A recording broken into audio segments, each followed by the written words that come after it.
السلام عليكم ورحمة الله وبركاته. اهلا بكم في مطبخ ست الكل. هنعمل مع بعض النهاردة نعمل ناجتس بطريقة حلوة جدا وهتعجبكم.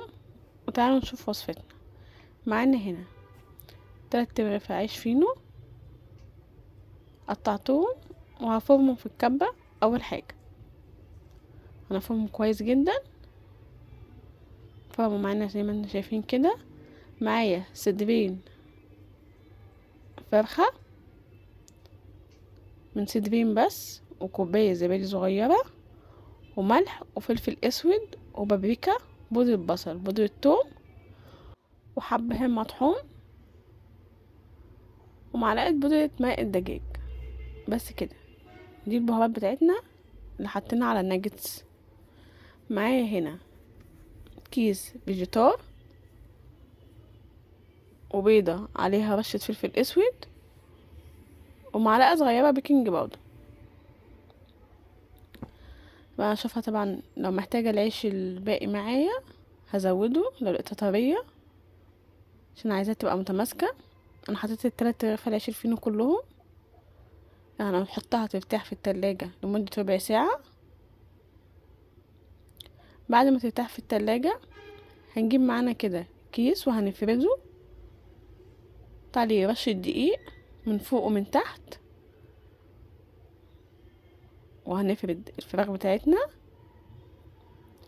نفردها بس عايزين يبقى ليها سمك، ما نخليهاش رفيعة قوي، يبقى سمك ولا تخينة قوي عشان تستوي معانا مظبوطة.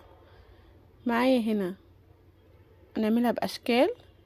معايا الشكلين دول بس نحطهم في الاول في الدقيق، وبعد كده نقطع بيهم عشان يتقطع معانا بسهولة زي ما احنا شايفين. عملنا الشكل المربعات والشكل الفراشة ده. طبعا هكمل بقى باقي الكمية كلها. بعد ما شكلناها هنعملها بالبيض واللبن والبقسماط. البقسماط هنا حط عليه فيجيتار كريسبي. هي احنا خلاص رشينا عليها الدقيق، فخلاص مش هنعملها بالدقيق، وبعدين هي خدت الدقيق خلاص. بنعملها بالبيض واللبن وبعد كده بالبقسماط، وحاطين على البقسماط فيجيتار كريسبي زي ما احنا شايفين. جميلة جدا. نعملها ونشيلها في الفريزر. اي وقت هتحتاجيها هتطلعيها من الفريزر على طول على زيت السخن، ما نطلعهاش تبرد. اي حاجه بنفرزها وعاملينها بالبيض والبقسماط وتكون جاهزه، طلعها من الفريزر على طول على الزيت السخن. دي الكميه طلعت معايا بسم الله ما شاء الله.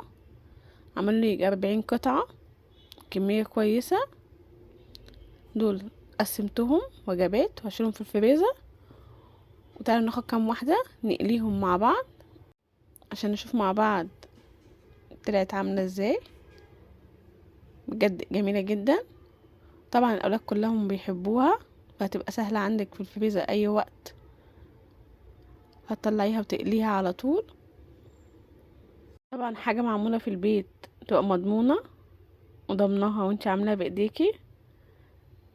بجد جربوها، سهله جدا وموفره، والصدرين بيرموا معانا كميه كويسه. وده النجس بتاعنا بعد ما استوى. جميل جدا وطري وهش من جوه. الزبادي بيخليه هش جدا وطري وجميل جدا. بجد جربوه هيعجبكم جدا، وهشة جدا. بجد جربوها هتعجبكم جدا. لو اول مره تشوفوني متنسوش تعملوا لايك وشير وسبسكرايب وفعلوا الجرس عشان يوصلكم كل جديد. واشوفكم فيديو جديد ووصفه جديده من مطبخ ست الكل. والسلام عليكم ورحمه الله وبركاته.